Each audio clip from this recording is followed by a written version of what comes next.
Hey, this is Devin from Magewright Gaming. I'm going to be doing a series of videos on Pathfinder character builds that are very strong or fun to play. I'm going to be doing my best to pick ones that are more generalized. So today we're going to be talking about a race called Samsarians. I believe that this is probably the best spellcasting race in the game. This is because they have an incredibly strong alternate racial feature called Mystic Past Life. This feature allows them to take one spell plus their key casting modifier for their class to take spells from other spell lists that are of the same school. So for example, a wizard could add spells from bards, witches, summoners, and other arcane casting lists of 1 plus his starting intelligence modifier, which means you're generally going to end up with 5 to 6 extra spells from other lists, if you're primarily a caster at least. If you're something like a Magus who just dabbles in casting, you're probably going to end up with more like 2 to 4. This adds a lot of versatility to the spell lists. While it is only 2 to 6 spells, it is a huge game changer for most classes. All of a sudden, wizards can take cure and heal spells off of witch and bard lists. Witches and summoners can take wizard attack spells and utility spells. Magus can take a bunch more utility or healing spells from wizard and witch. This also works with divine as well, but you can only take from other divine lists if you're divine, and arcane only if you're arcane. I find for the most part divine spell lists mostly overlap, but there's instances where druids and clerics want to trade off of each other's spell lists. Arcane casters. For sorcerers and wizards, some really cool spells to add I find often are cure spells and heal spells from witches. Barkskin from Summoner is also really useful for adding on to your melee characters in the party, or especially useful if you're a Gish that uses unarmed strikes, like a Dragon Disciple. For Summoner, lots of neat attack spells like Fireball and Cures are potentially interesting additions. There's also lots of utility spells that you're missing from the Wizard spell list. For Magus, tons of utility spells can be taken from Wizards, heal spells from Witches potentially, and also attack spells just from Wizards are also really useful because they're actually still missing quite a few.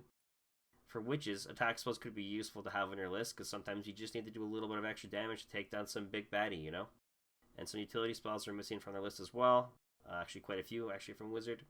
For bards, attack spells, utility spells, and debuffs are all very interesting additions from all of the classes. Divines. So for Divines, I've only pulled a few interesting options from Divine characters. Things like Barkskin, Righteous Might, Leadblades, Divine Favor, Shield of Faith, and a few others are quite useful. There is certainly potential, but I do find it a little less impactful than having the Arcanes.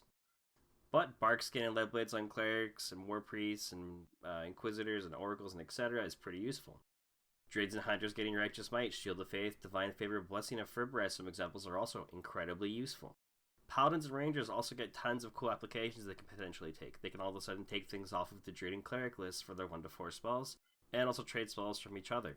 This is super useful. Samsarian racial benefits.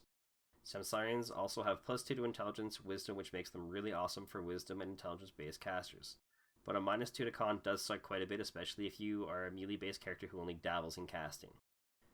They also don't have a bonus to charisma, which is a bit rough for those classes, but the added benefit of the versatility from their new spell list definitely makes up for it. They gain a few spell-like abilities to cast once per day, such as Comprehend Languages, Death Watch, and Stabilize. A bonus to death effects, which is actually quite nice, but rarely needed, but when it comes up, oh boy, you're glad you have that in your back pocket. Overall, a lot of cool reasons to love this race if you're playing a caster. It has a lot of really cool aha moments when the wizard busts out a heal from the party, for example, or the bard drops a fireball on a bunch of enemies, or the paladin busts out on a large person to confront the big bad with. The party will go, how the hell did you do that? And you get to have that classic surprise anime protagonist situation. So, that's it for my video today. If you guys have any suggestions on spells, or maybe video length and format, maybe you want a more in-depth guide on this. I've tried to keep these videos very short and simple, and just straight to the point. If there's enough requests, I'll do more in-depth ones. So if you guys like the content, please subscribe for more of my builds, and other content coming in the future. Thanks for watching.